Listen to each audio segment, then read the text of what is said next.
नमस्कार दोस्तों, स्वागत है आप सभी का फिर से एक बार मेरे YouTube चैनल पर। आज की कहानी कुछ इस प्रकार है। एक गरीब माता पिता के 3 बच्चे थे। अब यहाँ हम तीसरे बच्चे के बारे में बात कर रहे हैं। अपने बचपन के दौरान उसको इतना लाड़ प्यार नहीं मिला था क्योंकि वह बिल्कुल सुंदर नहीं थी। उसे 3 बच्चों के बीच कम महत्व दिया गया था। उसे एक सरकारी स्कूल में भेजा गया था जबकि अन्य प्राइवेट स्कूल में पढ़ते थे। उसके पिता ने सोचा था कि उस पर निवेश करने से कोई लाभ नहीं होगा।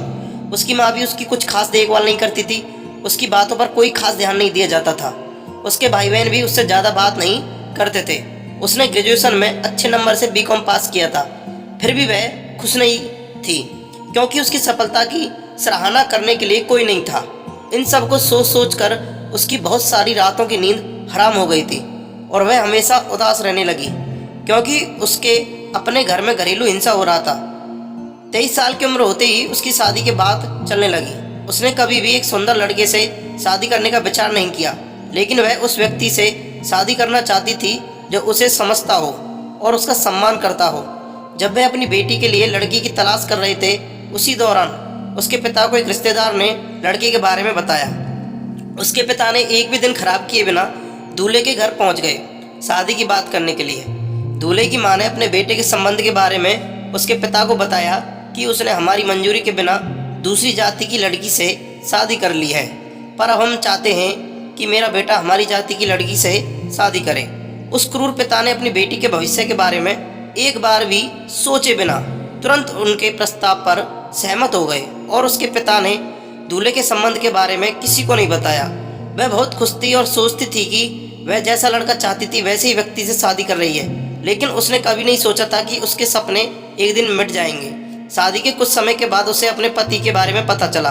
वह तुरंत अपने माता पिता के पास गई और उनको सब कुछ बताया और उसने पूछा कि आपको ये सब पहले से पता था क्या, लेकिन उसकी माता पिता ने कुछ नहीं कहा।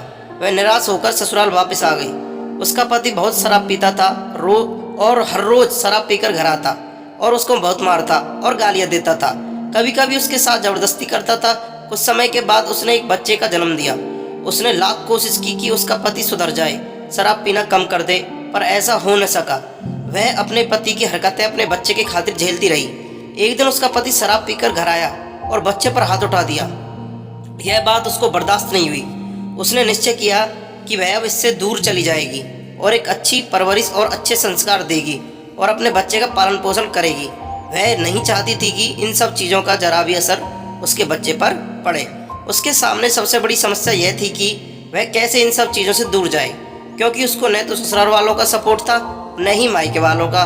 उसने पड़ोस में रह रही एक महिला जो कि एक स्कूल में पढ़ाती थी, उनको सारी बात बताई। तब उन्होंने उसको आपका एडवोकेट के बारे में बताया। पहले उसने घरेलू हिंसा के लिए फ़ोन कंसल्टेशन का अपॉइंटमेंट लिया। उनके एडवोकेट ने उसको कॉल किया और उसकी पूरी समस्या को सुना। फिर उसको पहले समझौते के लिए एडवाइस किया। फिर उनके एडवोकेट ने दोनों पक्षों के बात सुनी और समझौता कराने का प्रयास किया, पर उसका पति कोई समझौता नहीं करना चाहता था। फिर उनके लॉयर ने डाइवोर्स का सही तरीका बताया और अपने पति को सबक सिखाने के लिए घरेलू हिंसा का भी केस कराया। अब वह 1 साल की लड़ाई के बाद अपने बच्चे के साथ सामान्य जीवन जी रही है। धन्यवाद।